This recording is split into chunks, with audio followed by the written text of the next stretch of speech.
لا حول ولا قوة إلا بالله العلي العظيم.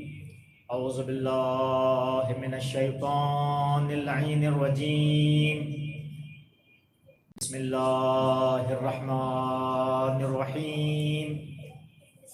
الحمد لله الذي لا مدحته القائلون ولا يحصي نعماءه العادون ولا يؤدي حقه المجتهدون الذي ليس لصفته حد محدود ولا نعت موجود ولا وقت معدود ولا أجل ممدود فطر الخلائق بقدرته ونشر الرياح برحمته وابتدى بالصخور ميدان أرضه الذي هدانا لهذا وما كنا لنهتدي لولا أن هدانا الله لقد جاءت رسل ربنا بالحق والصلاة والسلام والتحية والإكرام على نبينا ذنوبنا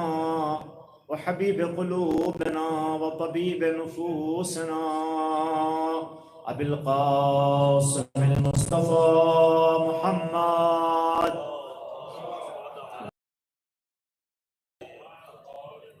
وعلى أهل بيته الطاهرين المعصومين المظلومين الذين أذهب الله عنهم الرجس وطهرهم تطهيرا.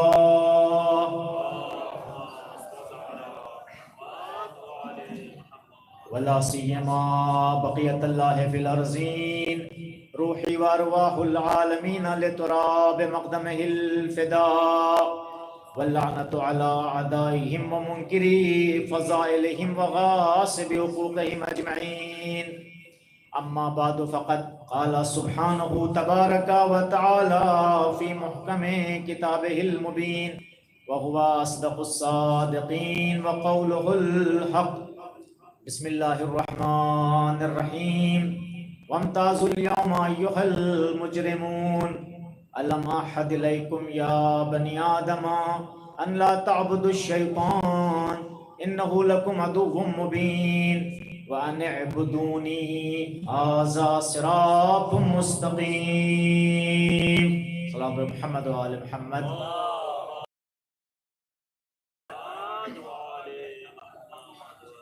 دعائے فرج پڑھتے ہیں. اللہم کل ولیک الحجت ابن الحسن صلواتک علیہ وعلا آبائے فی ہذہ الساعة وفی کل ساعة ولیاں وحافظا وقائدا وناصرا ودلیلا وعینا حتی تسکنہ ارضک طوعا وتمتعہ فیہا طویلا. صلوات محمد وآل محمد.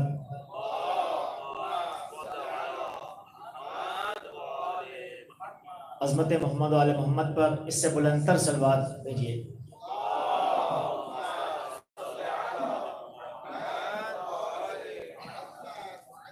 ارباب اعزاء، میرا موضوع ہے کربلا راہ عبودیت. اس عنوان کے تحت کل تمہیدی گفتگو آپ کے سامنے پیش کی. پروردگار عالم اپنی کتاب حکیم قرآن مجید میں ارشاد فرما رہا ہے.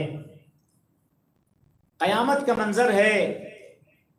قیامت کے منظر کو پروردگار بیان کرتے ہوئے ارشاد فرماتا ہے کہ وَامْتَازُوا الْيَوْمَ أَيُّهَا الْمُجْرِمُونَ، یعنی آج قیامت کا دن وہ دن ہے کہ جہاں پر پروردگار عالم مومنین کو مجرمین سے جدا کر دے گا.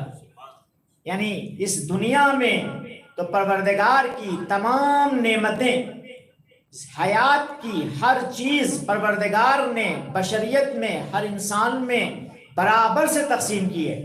ہر انسان کو آکسیجن مل رہی ہے، ہر انسان کے لیے برابر سے سانس لینے کا سسٹم ہے. غذائی نظام اللہ نے تمام بشریت کے لیے اس دنیا میں برابر سے بانٹا ہے. لیکن قیامت میں یہ برابر کا سسٹم ختم ہو جائے گا. اب وہاں جو راہ عبودیت طے کر کے گیا ہے اس کے لیے پروردگار کی دائمی نعمت یعنی بہشت میں داخل ہونا نصیب ہوگا.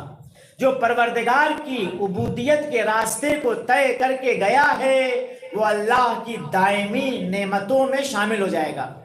لیکن جس نے بھی اللہ کی عبودیت کے راستے کو طے نہیں کیا ہے، اللہ کا شریک قرار دیا ہے، اللہ کی ربوبیت کا قائل نہیں ہے، اللہ کے مقابل بتوں کے سامنے سر کو جھکایا ہے، اللہ کی بھیجی ہوئی کتاب کا انکار کیا ہے، اللہ کے بنائے ہوئے رسول کا انکار کیا ہے، اللہ کے بنائے ہوئے امام کو چھوڑ کے کسی اور امام کے دامن میں چلا گیا ہے.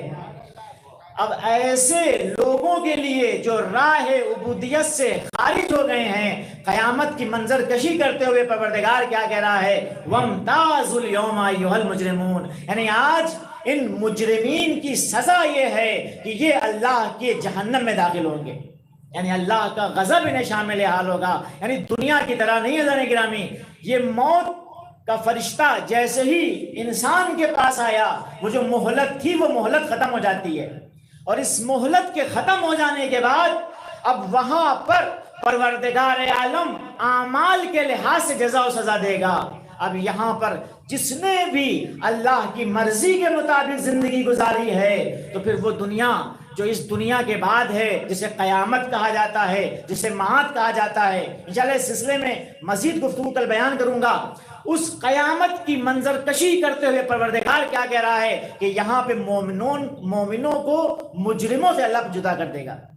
یعنی مومنوں کے لیے اللہ نے نعمتوں کا ایک الگ سلسلہ جاری رکھا ہوگا اور مجرمین کے لیے اللہ کا سخت عذاب ہوگا. جانے گرامی، تو یہاں پر پھر پروردگار کہتا ہے الم اعہد الیکم یا بنی آدم، پھر اس جدائی کی علت بیان کرتا ہے کہ ہم نے جو تمہیں بہشت میں جگہ نہیں دی، جو ہم نے اپنی دائمی نعمتوں میں تمہیں شامل نہیں کیا، اس کی وجہ کیا ہے؟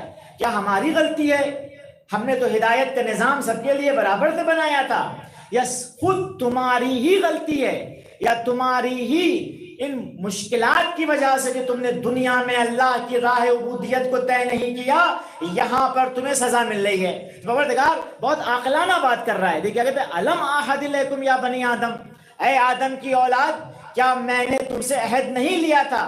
کیا عہد لیا تھا؟ کہ ان لا تعبدوا الشیطان، کہ شیطان کی عبودیت کا راستہ طے نہ کرنا، اللہ کے علاوہ کسی اور نظام کے سامنے سرنگو نہ ہونا. اللہ کے علاوہ جتنے بھی نظام ہیں جس کو یہاں پہ شیطان کی عبودیت سے اللہ تعبیر کر رہا ہے، یعنی ہر وہ راستہ جو اللہ کے راستے سے ہٹا ہوا ہو، صرف اللہ کو دو ماننا ہی عبودیت کے خلاف نہیں ہے. کسی اور کے سامنے پیشانی کو جھکا دینا ہی بتوں کے سامنے یا غیر اللہ کی عبودیت نہیں ہے، بلکہ اللہ کی بھیجی ہوئی کتاب کو نہ ماننا بھی غیر اللہ کی عبودیت ہے.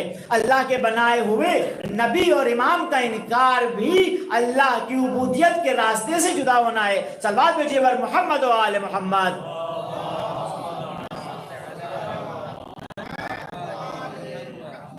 تو پروردگار عالم کیا ارشاد فرما رہا ہے کہ ہم نے تم سے عہد نہیں لیا تھا کہ شیطان کی اطاعت کے راستے پہ نہ جانا. کیوں نہ جانا؟ اس لیے نہیں کہ وہ اللہ کا دشمن ہے. شیطان کے راستے پہ تم کیوں نہیں جانا؟ کیونکہ وہ تمہارا کھلا ہوا دشمن ہے.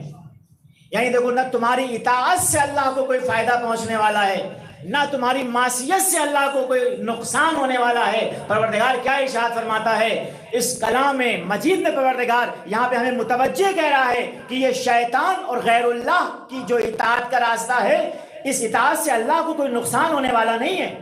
نہ تمہاری اطاعت جو اللہ کے لیے کرو گے اسے اللہ سے کچھ فائدہ ہوگا اللہ کو، اور نہ تم جب اللہ کی اطاعت کا راستہ چھوڑ کر شیطان کی اطاعت کے راستے پہ چلے جاؤ گے، غیر اللہ کی اطاعت کے راستے پہ چلے جاؤ گے تو تم اللہ کا کچھ نہیں بگاڑ سکتے. تم نے اپنے ہی دشمن کی باتوں کو مانا ہے جانے گرامی، اور دشمن سوائے نقصان کے کیا پہنچا سکتا ہے؟ پھر پروردگار کا ارشاد ہوتا ہے وَأَنِ اعْبُدُونِي، اور صرف میری عبودیت کے راستے کو اختیار کرو. کیوں؟ ھذا صراط مستقیم، چونکہ میری عبودیت کا ہی راستہ صراط مستقیم ہے. گرامی ایک صلوات بھیجیے محمد و آل محمد.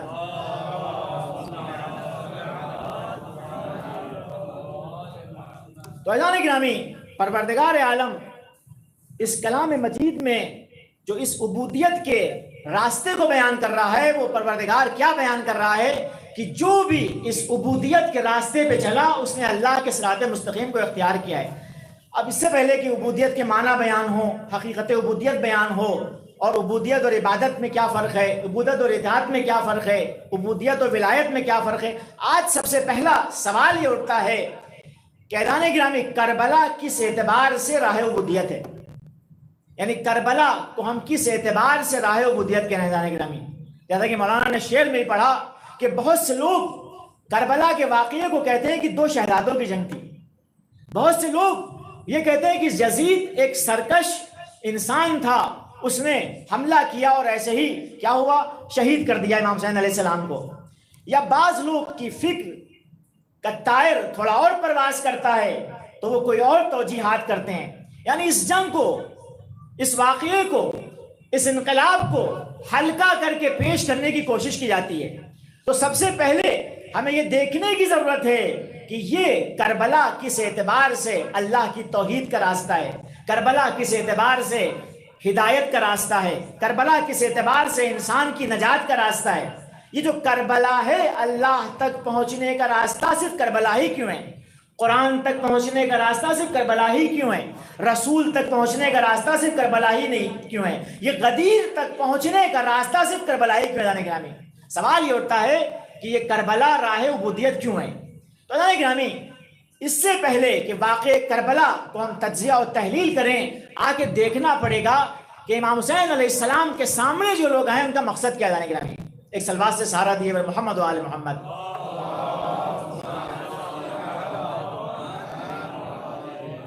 آپ کی توجہات کا طالب ہوں، بہت دقت سے اس مطلب پہ آپ غور کیجئے گا. خصوصاً بچوں سے بھی میں گزارش کروں گا کہ بچے بھی اس بات کو دھیان سے سنیں. جانے گرامی واقع کربلا کے طرف سے لوگوں کے اذہان کو موڑنے کے لیے بعض لوگ آتے ہیں جو اس کو بدعت کہتے ہیں، بعض لوگ آتے ہیں جانے گرامی اس واقع کربلا کی ماہیت کو منحرف کرنے کے لیے، واقع کربلا کی ماہیت کو موڑنے کے لیے یہ کہہ دیتے ہیں کہ 2 شہزادوں کی جنگ تھی، ایک بنی ہاشم کا شہزادہ تھا، ایک بنی امیہ کا شہزادہ تھا. یہ 2 شہزادے اپنی اس دینہ مخالفت کی وجہ سے، دشمنی کی وجہ سے سامنے آ گئے. یعنی گویا کہ معاذ اللہ خاکم بے دہن، جس طرح سے یزید ایک ملوکیت کا نمائندہ تھا، امام حسین علیہ السلام کو بھی ایک بادشاہت کا نمائندہ سمجھ لیا لوگوں نے.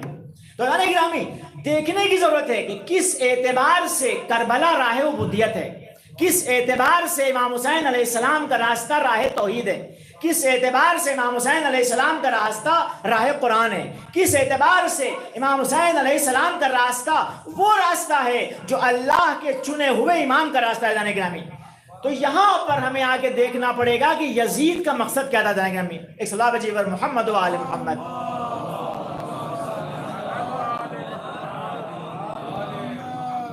تو جانے گرامی یزید جیسا فاسق انسان جو امام حسین علیہ السلام کے مقابلے پہ آیا، اس کا ہدف کیا ہے؟ گرامی اب دیکھیے یزید کے بارے میں بڑی کتابیں لکھی گئی ہیں، لیکن افسوس ہے کہ عالم اسلام میں آج بھی کچھ لوگ ہیں جو قاتل کو بھی رضی اللہ کہتے ہیں اور مقتول کو بھی رضی اللہ کے قائل ہیں. بعض لوگ وہ ہیں جو ظالم کو بھی رضی اللہ کہتے ہیں اور مظلوم کو بھی رضی اللہ ہونے کے قائل ہیں. تو سمجھنا پڑے گا جانے گرامی کہ اسلام کس بات کو چاہتا ہے. تو امام حسین علیہ السلام ایک صلوات بھیجیے محمد و آل محمد. آئیے حضور تشریف لائیے آگے. ایک صلوات بھیجیے اس سے بہتر محمد و آل محمد.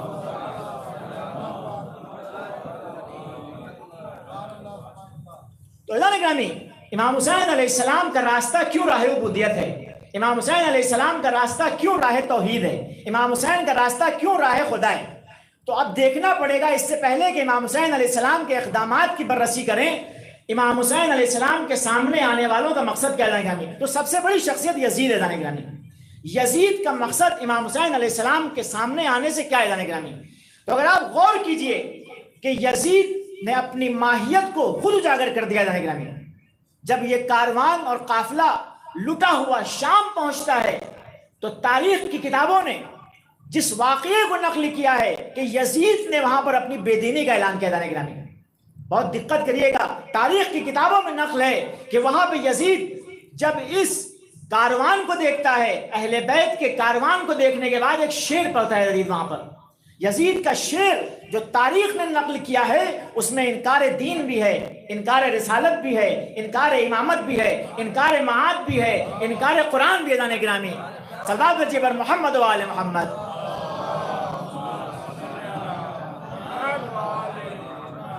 یہ فاسق و فاجر، یہ ملعون ایک مرتبہ جناب زینب سلام اللہ علیہا اور جناب امام زین العابدین علیہ السلام کو جب اسیری کی عالم میں دیکھتا ہے تو اشعار پڑھتا ہے، لعبت ہاشم بالملک فلا خبر جاء ولا وحی نزل. اب دیکھیے کتنی بڑی بے دینی کی بات کر رہا ہے، کہہ رہا ہے کہ یہ ہاشم، دیکھیے بنی ہاشم یعنی جناب ہاشم کی اولاد. بنی ہاشم سے مراد کیا ہے؟ یعنی محبوب کبریا، حبیب کبریا، مرسل اعظم، رسول گرامی اسلام، جن کی صدقے میں پروردگار نے یہ کائنات خلق کی ہے. دانے گرامی لولاک لما خلقت الافلاک، اس برگزیدہ ہستی کی توہین کرتے ہوئے کہہ رہا ہے کہ لعبت ہاشم بالملک فلا خبر جاء ولا وحی نزل. یعنی یہ گویا کہ خاکم بدہن معاذ اللہ پیغمبر گرامی اسلام نے یہ ڈھونگ رچایا تھا، یہ ان کا کھیل تھا، یہ ان کا تماشا تھا. وہ صرف حکومت حاصل کرنا چاہتے تھے، نہ اللہ کی طرف سے کوئی وحی نازل ہوئی ہے، نہ کوئی خبر آئی ہے. یعنی دیکھیے آپ یزید فاسق کیا کر رہا ہے؟ اپنے اشعار کے ذریعے خدا کا بھی انکار کر رہا ہے، دین کا بھی انکار کر رہا ہے، اسلام کا بھی مذاق اڑا رہا ہے، قرآن کا بھی انکار کر رہا ہے اور وہی کا بھی منکر ہے. تو یہ شخص ہے جو امام حسین علیہ السلام کے مقابلے پہ آیا. دانے گرامی اس کے علاوہ جو وہ اشعار کہتا ہے دانے گرامی، وہ کہتا ہے کہ ایک صلی اللہ علیہ محمد و آل محمد.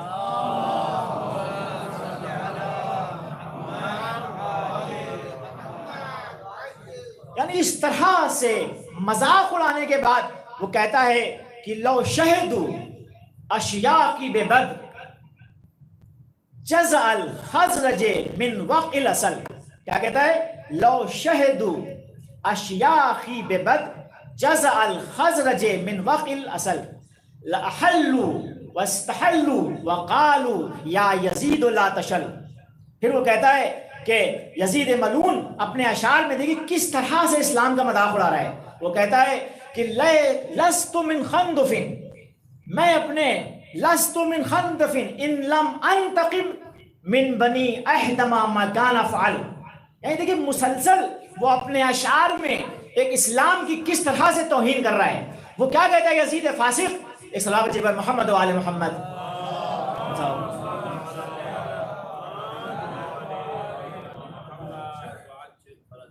یزید اپنے ان اشعار کے ذریعے اپنی ماہیت کو بیان کرا. یعنی امام حسین علیہ السلام کے مقابلے میں جو آیا ہے اس کا مقصد کیا ہے؟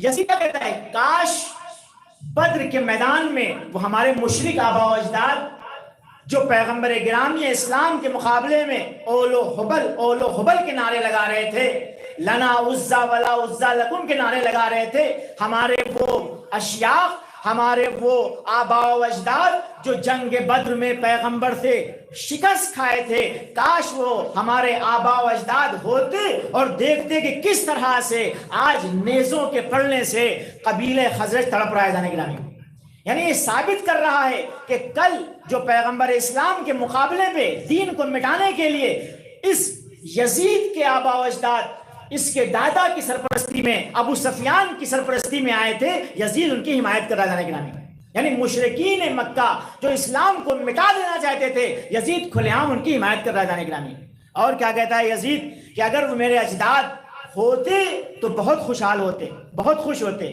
اور خوشی کے مارے وہ کھلکھلاتے اور کہتے ہیں یزید تیرے ہاتھ شل نہ ہو، تو نے وہ کام کیا ہے، بنی احمد سے ایسا بدلہ لیا ہے کہ تیرے ہاتھ شل نہ ہو. تم نے ہمارے بدر کے کشتوں کا آج کربلا میں تم نے انتقام لے لیا. گرامی تو دیکھیے یہ اپنی ماہیت کو بیان کر رہا ہے. بقیہ وہ کیا کہتا ہے؟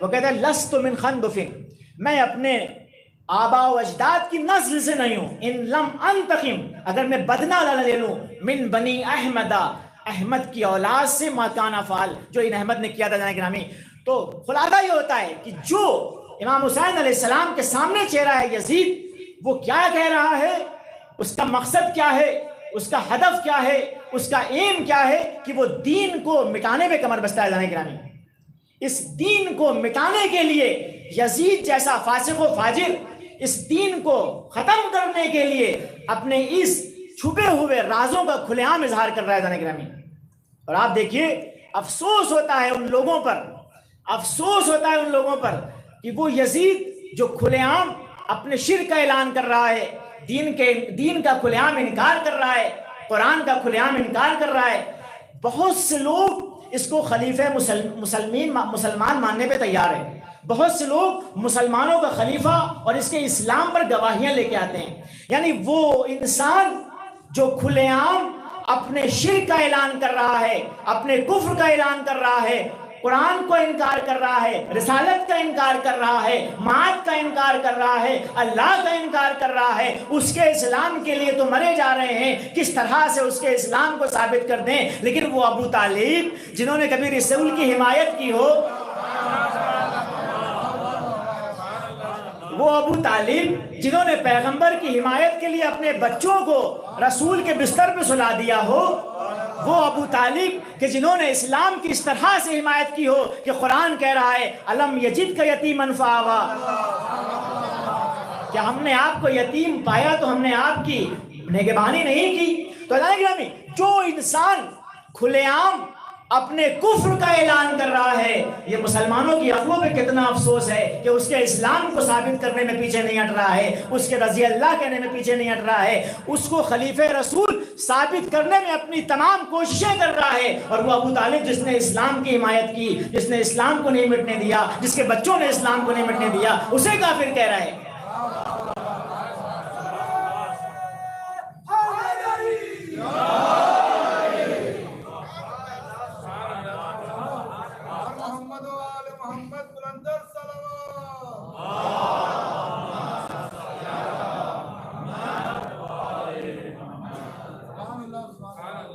ہاں جانے گرامی، دیکھیں یہ ایسی سوچ کے ساتھ جب ہم آگے بڑھیں گے تو اسلام کی کسی بات کا فیصلہ نہیں کر سکتے، عقل کی کسوٹی پہ ہر بات کو پرکھنا پڑے گی.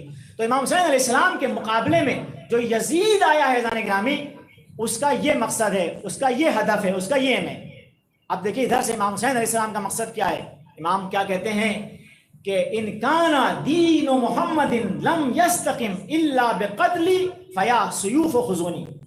امام کیا کہہ رہے ہیں کہ اگر پیغمبر کا دین، یہ قرآن کی تعلیمات، یہ اسلامی اقدار، یہ توحید، یہ رسالت، یہ امامت اگر میرے قتل کے بغیر نہیں بچ سکتی تو اے تلواروں آؤ اور حسین سے گلے لگ جاؤ. یعنی امام حسین علیہ السلام دین کو بچانے کی بات کر رہے ہیں اور یزید کیا ہے، دین کو مٹانے کی بات کر رہا ہے. تو اب اسلام جو امام حسین علیہ السلام کے مقابلے پہ آیا ہے وہ توحید کو مٹانے کے لیے آیا ہے، اور امام حسین علیہ السلام توحید کو بچانے نکلے ہیں، اس قرآن کو بچانے نکلے ہیں. جو امام کے مقابلے پہ آیا ہے وہ قرآن کو مٹانے کا مقصد رکھتا ہے، اور امام حسین علیہ السلام قرآن کو بچانے کا مقصد رکھتے ہیں. جو امام حسین علیہ السلام کے مقابلے پہ آیا ہے وہ رسول کا انکار کر کے اٹھا ہے، اور امام حسین علیہ السلام رسول کی تعلیمات کو زندہ کرنے کے لیے اٹھے ہیں. ایک صلوات پر محمد و آل محمد.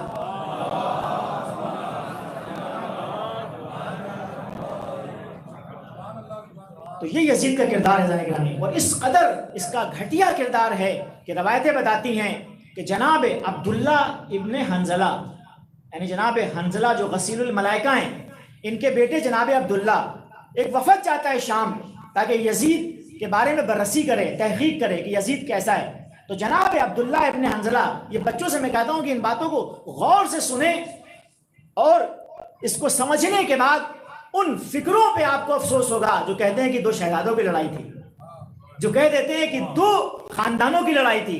کربلا دو خاندانوں کی لڑائی نہیں تھی، کربلا دو شہزادوں کی لڑائی نہیں تھی، کربلا حق و باطل کی لڑائی تھی، کربلا ظلم اور عدل کی لڑائی تھی، کربلا جہالت اور عقل کی لڑائی تھی، کربلا ہدایت و ضلالت کی لڑائی تھی. صلوات پر محمد و آل محمد.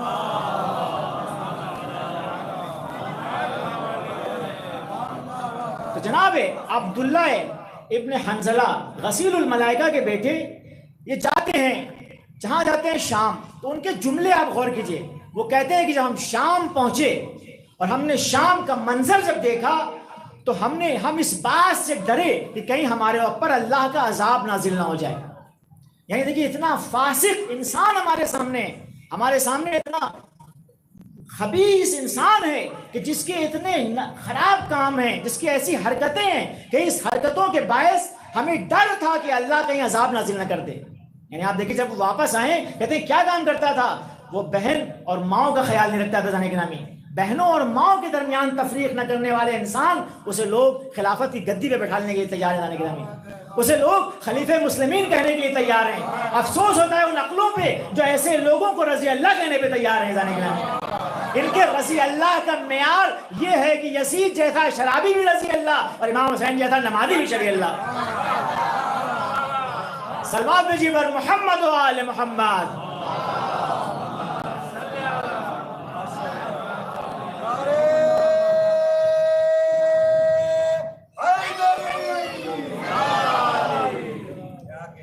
تو گرامی یہ ہے کربلا میں امام حسین علیہ السلام راہ عبودیت کو بچانے چلے.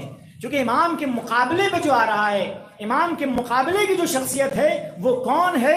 وہ کوئی شہزادہ نہیں ہے. جانے گرامی ہاں اس کے ہاتھ میں تمام مملکت اسلامی کی قدرت اس کے ہاتھ میں ہے، لیکن اس کا مقصد کیا ہے؟ جانے گرامی دین کا مٹانا. اور امام حسین علیہ السلام کا مقصد کیا ہے؟ دین کا بچانا. تو اب جو دین کا بچانے والا ہے وہ دین کے مٹانے والے کے سامنے کیسے بیعت کر سکتا ہے؟ اسی لیے امام نے کیا کہا، مثلی لا یبایع مثلا، جو میرا جیسا ہے، جسے اللہ نے بنایا ہے، جسے اللہ نے منتخب کیا ہے، میرا جیسا اس یزید جیسے فاسق و فاجر کو جس کو لوگوں نے بنایا ہو، جسے عوام نے بنایا ہو، جسے اس کے باپ نے بنایا ہو، جسے شورا نے بنایا ہو، جسے اجماع نے بنایا ہو، وہ میرے جیسا کا مقابلہ نہیں کر سکتا. صلوات پر محمد و آل محمد.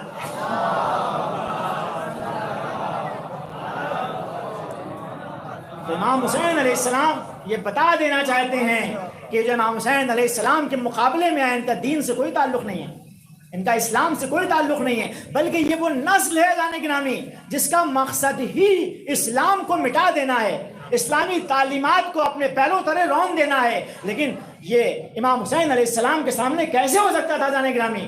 کاش یہ اپنے چہروں پہ اسلام کا مکھوٹا لگا کے نہ دیا. جانے گرامی ایک جملہ ہے، غور کیجئے گا، کاش جس طرح سے ان کے اجداد بدر و احد و خندق میں اولو حبل کے نعرے لگا رہے تھے، لنا عزا ولا عزا لکن کے نعرے لگا رہے تھے، اپنے اوپر انہوں نے اسلام کی کھول نہیں چلائی تھی، کفر اور شرک کے ساتھ اسلام کے مقابلے پہ آئے تھے، تو وہاں پر حسین کے باپ علی نے دکھا دیا تھا کہ کیسے شکست دی جاتی ہے. کبھی مرحب کو شکست دی، کبھی بدر میں ان کو شکست دی، کبھی ان کو کیا کہتے ہیں، صلوات پر محمد و آل محمد.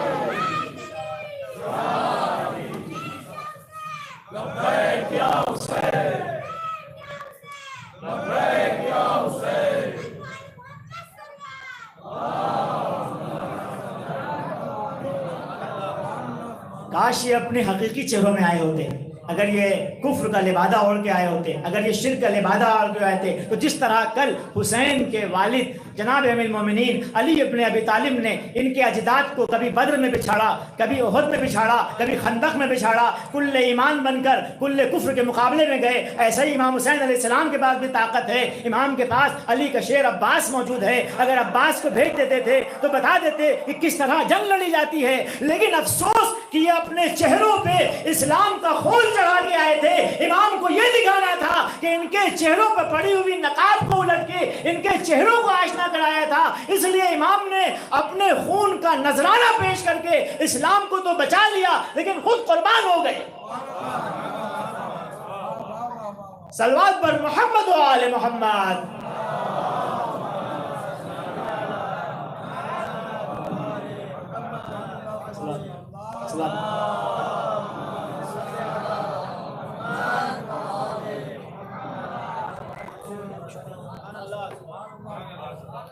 حضرت محمد علیہ محمد سے بلندر صلوات۔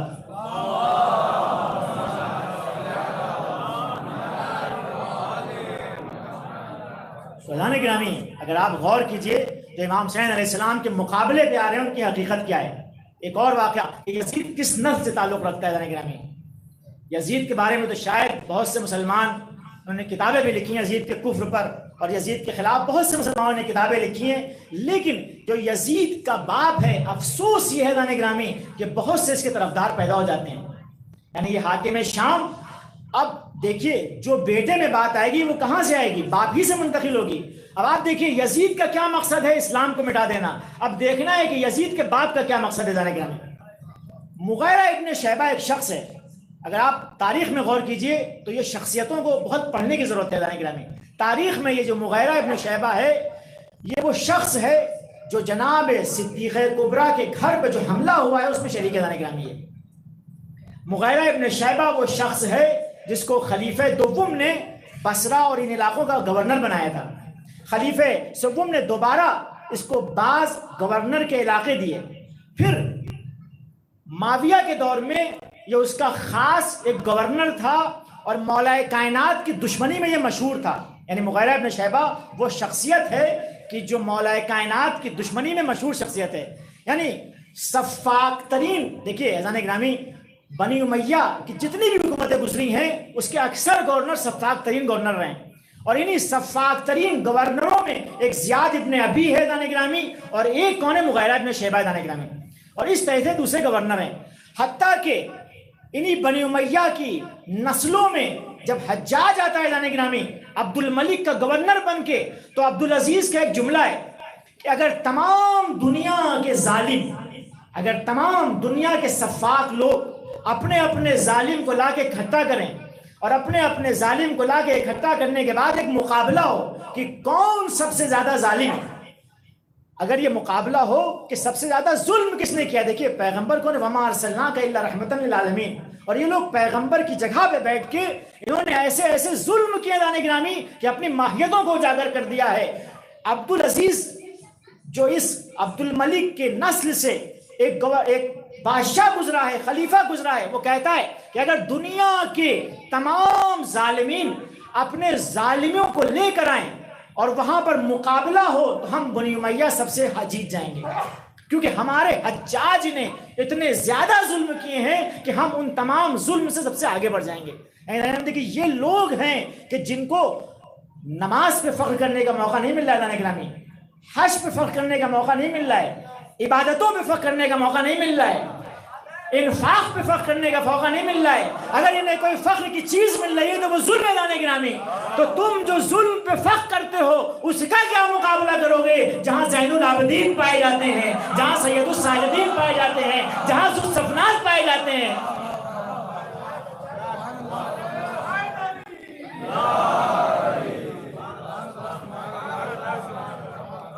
صلوات بر محمد و آل محمد۔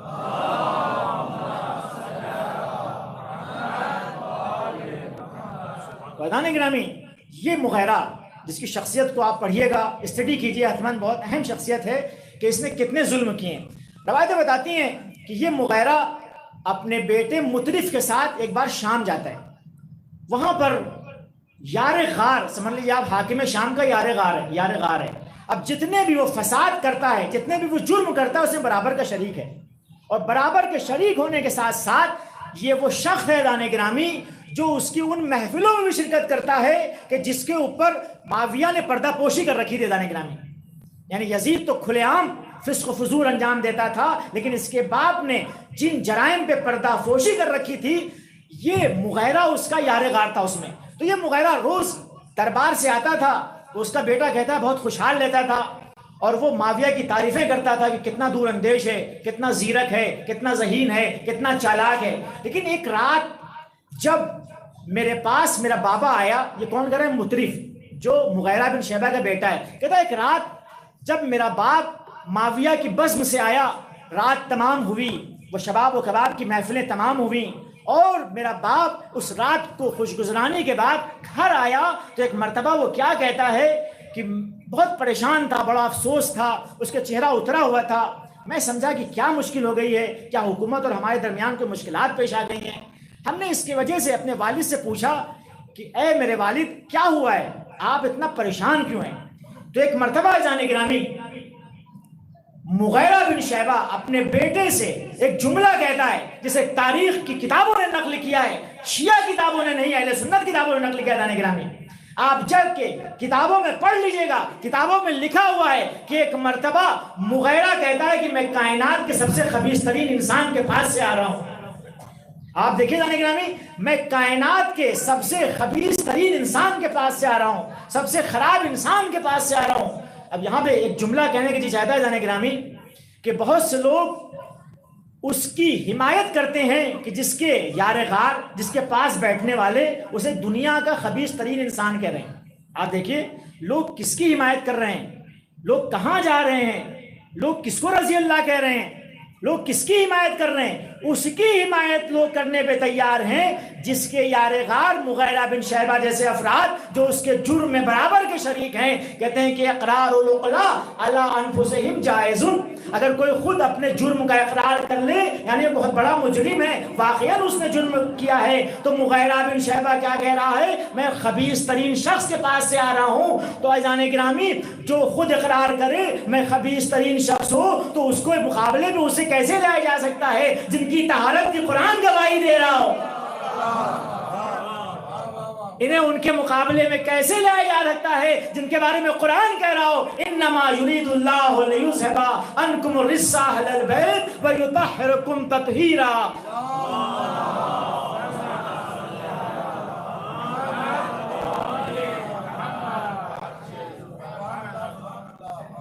تاریخ کی ستم ظریفی ہے کہ اہل بیت کو کس سے مقابلہ کیا جا رہا ہے۔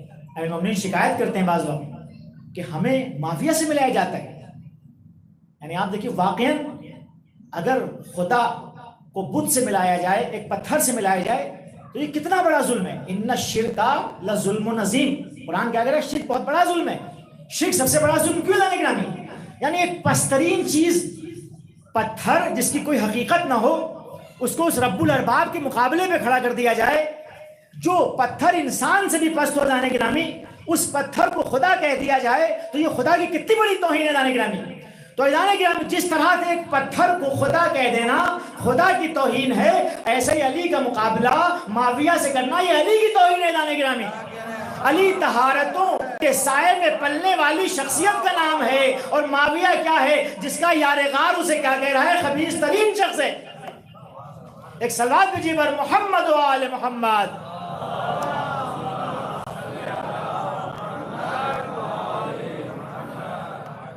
تو جانے گرامی کہتا ہے خبیث ترین شخص کے پاس جا رہا ہوں۔ کہتے ہیں کیا ہوا؟ وہ کہتا ہے کہ میں نے معاویہ کو ایک مشورہ دیا کہ اے معاویہ، اے حاکم شام، تمہاری قدرت تمام علاقوں میں پھیل گئی ہے، اب تمہاری قدرت کے مقابلے پہ کوئی نہیں ہے، تم نے بنی ہاشم کو بالکل ہرا دیا ہے، بنی ہاشم کو تم نے پسپا کر دیا ہے، اب تمہاری قدرت کا دائرہ اتنا پھیل گیا ہے کہ اب بنی ہاشم سے تمہیں کوئی خطرہ نہیں ہے، کچھ عدل و انصاف کرو، ان کے ساتھ کچھ نیکی کا برتاؤ کرو، تم کب تک ان کے ساتھ ظلم کرتے رہو گے؟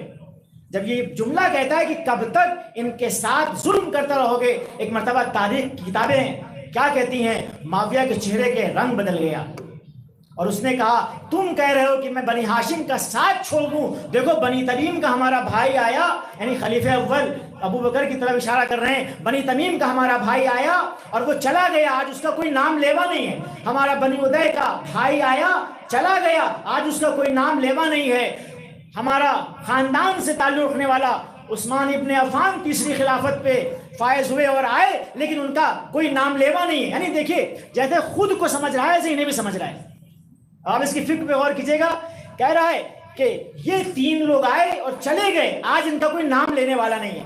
لیکن بنی ہاشم میں دیکھیے اس نے جملہ کا ابن کبشہ، یعنی پیغمبر کو جو کفار قریش تھے توہین میں ابن کبشہ کہتے تھے، وہ کہتا ہے لیکن یہ بنی ہاشم سے تعلق رکھنے والے محمد عربی آئے اور آج 5 وقت اذانوں میں ہر وقت اشہد ان لا الہ الا اللہ کے ساتھ اشہد ان محمد رسول اللہ کی آوازیں بلند ہوتی ہیں۔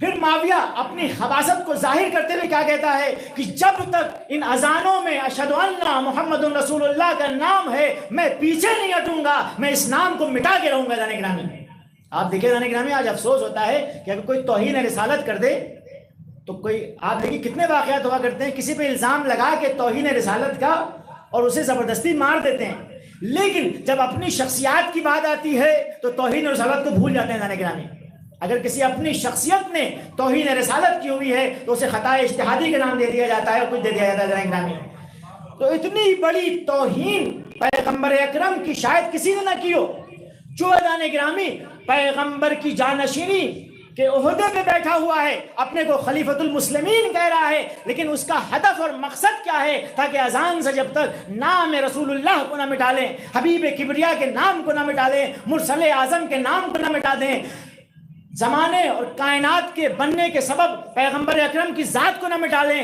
تب تک ہم چین سے نہیں بیٹھیں گے۔ گرامی تو دیکھیے اس مقصد، یہ ان کا مقصد ہے گرامی، یعنی توحید کو مٹانا ان کا کام، قرآن کو مٹانا ان کا کام، رسول اللہ کے نام کو مٹانا ان کا کام۔ اور امام حسین علیہ السلام کیا ہیں؟ امام حسین علیہ السلام کہتے ہیں انی لم اخرج شرم ولا بترا ولا مفسدم ولا ظالما انما خرجت لطلب الاصلاح فی امت جدی، میں اس لیے نکلا ہوں تاکہ نانا کی امت میں اصلاح کروں، اريد ان امر بالمعروف وانهى عن المنکر واسیر بسیرت جدی وابی علی ابن ابی طالب۔ یعنی حسین کون ہے؟ جو رسول کی سیرت کو زندہ کرنے کے لیے اٹھے ہیں، اور یزید کون ہے؟ جس کی نسلیں پیغمبر کے نام کو مٹانا چاہتی ہیں۔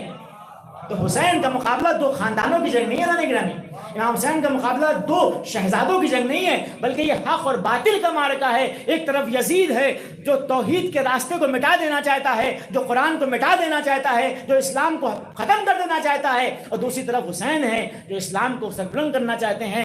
ایک جناب بصرہ والوں کو خط لکھتے ہوئے امام کیا کہتے ہیں؟ ادعوکم الی کتاب اللہ و سنت رسولہ، میں تمہیں بلا رہا ہوں اللہ کی کتاب اور رسول کی سنت کی طرف۔ فإن السنۃ قد امیتت، ان لوگوں نے سنت رسول اللہ کو مردہ کر دیا ہے، سنت رسول اللہ کو مٹا دیا ہے۔ وإن البدعۃ قد احیت، اور ان لوگوں نے بدعتوں کو جانے گرامی ایجاد کر دیا ہے۔ فإن تسمعوا قولی وتطیعوا امری، اگر تم میری باتوں کو سنو اور میری بات کی اطاعت کرو، اہدکم الی سبیل الرشاد، تو میں تمہیں ہدایت کے راستوں کی طرف لے جاؤں گا۔ جانے گرامی امام حسین کون ہے؟ جانے گرامی جو حق کا راستہ دکھانے کے لیے آئے۔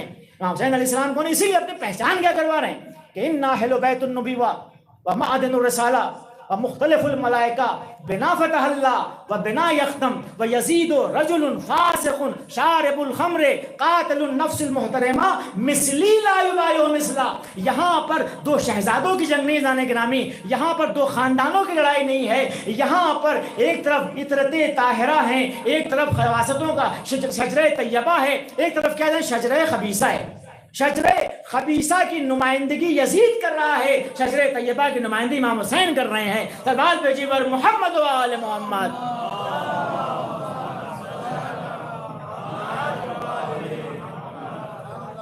بس آنے گرامی آپ کی زحمت تمام کی۔ دیکھیے تو یہ جڑائی، یہ مقابلہ توحید کے نام، توحید کو مٹانے والے، قرآن کو مٹانے والے، رسول اللہ کے نام کو مٹانے والے، امیر المومنین کے سیرت کو مٹانے والے، اور امیر المومنین اور پیغمبر اور قرآن کو زندگی دینے والے، حیات دینے والے کے سامنے یہ مقابلہ ہے۔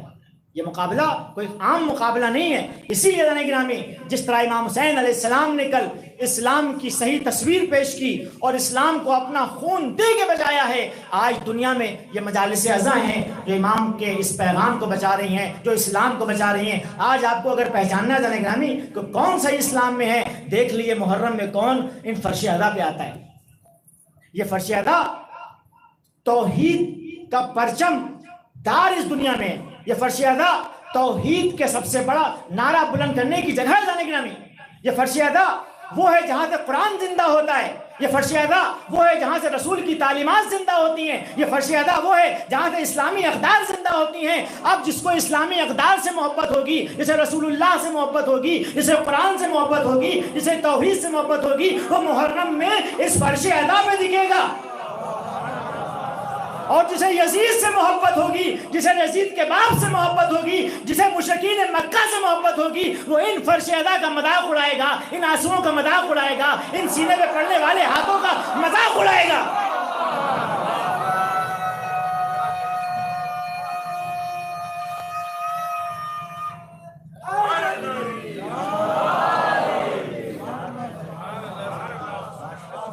یہ فرش ازا، اس کی ہمیں حفاظت کرنی ہے دانے گرامی۔ یہ فرش ازا، یہ آنسو جو گر رہے ہیں، یہ آنسو کو کم نہ سمجھے گا دانے گرامی۔ یہ آنسو وہ ہیں جو نعرے توحید بلند ہوتی ہیں ان آنسوؤں سے۔ یہ آنسو وہ ہیں جو کلمہ توحید کی حفاظت کرنے والے ہیں۔ یہ آنسو کم نہیں ہے دانے گرامی۔ ان آنسوؤں کی حفاظت کرنا، اس فرش ازا پہ آنا دانے گرامی۔ ہاں آج دانے گرامی میں چاہتا ہوں کہ آپ کے سامنے حضرت معصومہ سلام اللہ علیہ کے جوار میں ہم غریب الوطن ان کے جد کا پرسہ دینا چاہتے ہیں۔ تو میں چاہتا ہوں کہ تھوڑا سے مسائل حضرت معصومہ سے آپ سے شروعات کرتا ہوں۔ روایتیں بتاتی ہیں کہ دیبل ایک بہت بڑے شاعر ہیں۔ شاعروں کی بڑی اہمیت ہے عزیزوں۔ یہ مرثیہ خان، یہ شاعر، یہ ذاکر اہل بیت ہیں۔ ان کے بارے میں امام رضا علیہ السلام کیا کہتے ہیں؟ دیبل طوبی لکم، تمہارے لیے خوشا بحال ہو کہ تم ہمارے امر کے ناصر ہو، تم ہمارے امر کو زندہ کرنے والے ہو جانے گرامی۔ تو یہ شاعروں کی بڑی اہمیت ہے، لیکن کون شاعر؟ جو مقصد اہل بیت کو پہنچا رہا جانے گرامی۔ تو جناب دیبل ایک مرتبہ امام رضا علیہ السلام کی خدمت میں آئے، ظاہراً محرم کا مہینہ ہے۔ ایک مرتبہ امام رضا پوچھتے ہیں دیبل کیا تم مرثیہ کوئی لے کر آئے ہو؟ دیبل کہتے ہیں کہ مولا میں نے بالکل نیا مرثیہ کہا ہے اور میں چاہتا تھا کہ آپ کے خدمت میں اس مرثیے کو سنا دوں۔ دیبل کی آنکھوں سے آنسو جاری ہیں۔ ایک مرتبہ روایتیں بتاتی ہیں کہ امام نے کہا دیبل ابھی رکو۔ ایک مرتبہ امام اٹھے اور جانے کے بعد ایک پردہ لگایا اور بیت الشرف میں تشریف لے گئے، بیویوں کو پردے کے اس طرف بٹھالا اور بٹھالنے کے بعد کہا دیبل اب جاؤ اور میرے غریب مولا حسین کے مصائب بیان کرو۔ روایتیں بتاتی ہیں جانے گرامی کہ ایک مرتبہ دیبل ممبر پہ گئے، امام نیچے ہیں اور دیبل امام کے مصائب پڑھ رہے ہیں۔ روایتیں بتاتی ہیں کہ دیبل نے مصائب پڑھنا شروع کیے، کہنے لگے اے فاطمہ اگر آپ حسین کو اس حال میں دیکھتی کہ فرات کے کنارے 3 دن کا بھوکا و پیاسا آپ کا حسین ایڑیاں رگڑ رہا ہے تو اے فاطمہ آپ کے آنسوں سے اشکوں کے سیلاب جاری ہو جاتے۔ اے فاطمہ اگر آپ اس منظر کو دیکھتی تو اپنے گالوں پہ آپ تماچے لگاتی۔ ایک مرتبہ دیبل آگے بڑھتے ہیں، کہتے ہیں فاطمہ اے خیر خلق کی بیٹی آئیے ندبہ کیجئے، آسمان عظمت کے ستارے زمین کربلا میں بکھرے پڑے ہیں۔ اور یہ مسائل کے اشعار دیبل پڑھتے جا رہے ہیں۔ ایک مرتبہ دیبل کیا کہتے ہیں؟ ان میں کا کوئی ستارہ کربلا میں دفن ہے، کوئی ستارہ کاظمین میں دفن ہے، کوئی نجف میں دفن ہے، کوئی مدینے میں دفن ہے۔ جب یہاں تک دیبل پہنچے ایک مرتبہ امام رضا علیہ السلام نے کہا اے دیبل اس میں ایک بند کا اضافہ کر دو۔ روایتیں بتاتی ہیں کہ دیبل سے امام نے کیا کہا کہ اس میں ایک بند کا اضافہ کر دو۔ مولا کیا اضافہ کر دوں؟ کہہ دو کہ بہت دور توس میں ایک علمے کا دفن ہے۔ ایک مرتبہ دیبل کہتے ہیں مولا میں آپ کا غلام ہوں، روز آپ کی خدمت میں حاضر ہوتا ہوں، مجھے نہیں پتا یہ توس میں کون دفن ہوگا۔ مولا نے کہا اے دیبل اس دور دراز مقام پہ مجھے شہید کیا جائے گا، ارے توس میں میری قبر بنے گی۔ ایک مرتبہ روایتیں بتاتی ہیں کہ دیبل نے دوبارہ شعر پڑھنے شروع کیے۔ اب جو دیبل نے شعر پڑھنے شروع کیے ارے اندر سے ایک کنیز آ گئی، دیبل رک جاؤ امام رضا کی بہن بے ہوش ہو گئی ہے۔ حضرت معصومہ ہم آپ کے ہاتھوں کو جوڑتے ہیں آپ کے سامنے، آپ کے جوار میں ہم آپ کی خدمت میں مولا حسین کا پرسہ پیش کر رہے ہیں۔ اے بی بی ہم غریب التیاروں کا پرسہ قبول کر لیجئے۔ مولا میں بہت ہاتھ جوڑ کے کہوں گا بی بی معصومہ آپ کو برداشت نہ ہوا اور آپ غش کھا کے گر پڑی۔ ہائے کربلا کے میدان میں زینب نے حسین کے سر کو نیزہ پہ کیسے دیکھا ہوگا، حسین کے زخمی اپنی لاشیں کو کیسے دیکھا ہوگا؟ آئے 3 ماہ 3 سال کی سکینہ نے اپنے بابا کے ٹکڑے ٹکڑے لاشیں کو کیسے دیکھا ہوگا؟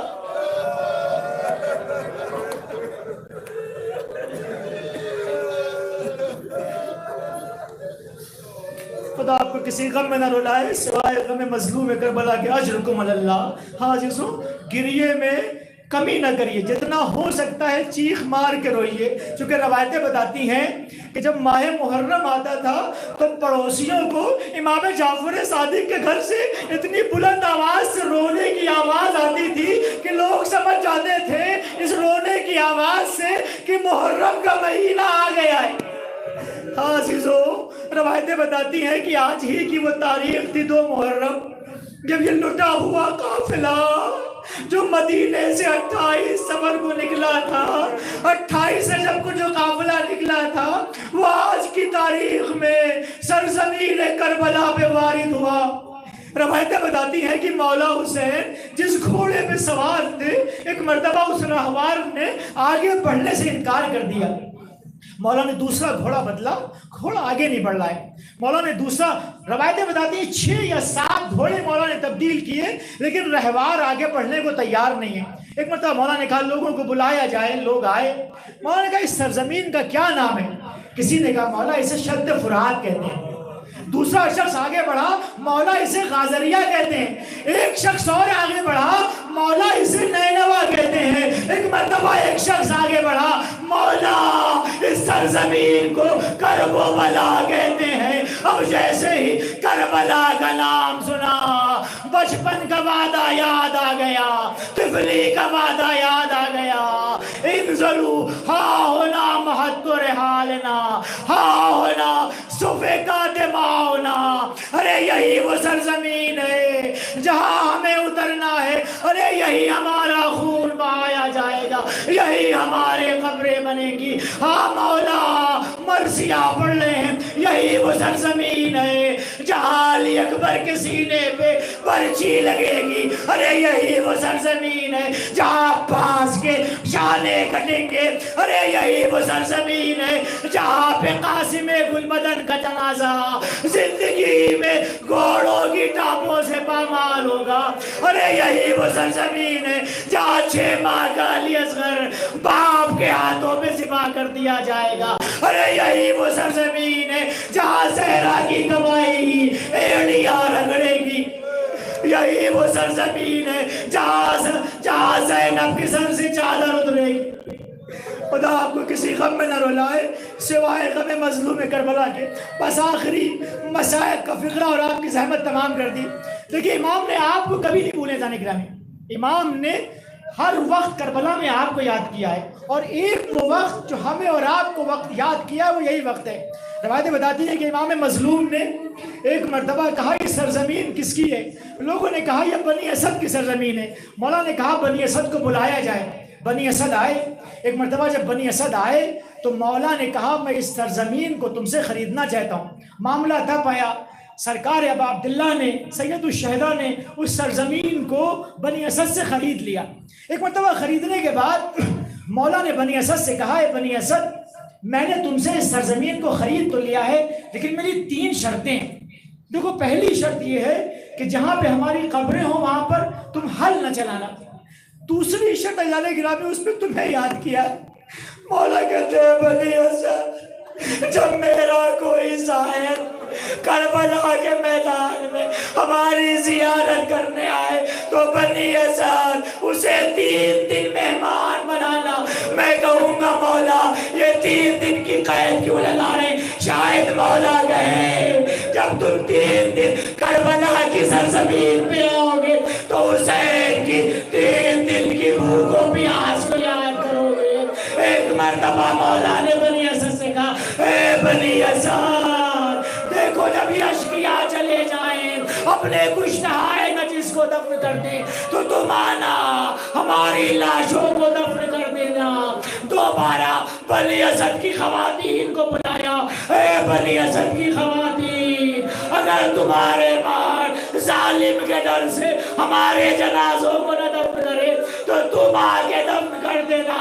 آخر میں بنی اسد کے بچوں کو بلایا، اے بنی اسد کے بچوں، اگر تمہارے بابا ظالم کے خوف سے ہمارے جنازوں کو دفن کرے تو تم کھیلتے ہوئے آنا، ہمارے بے کفن لاشوں پر ایک ایک مٹھی خاک ڈال دینا۔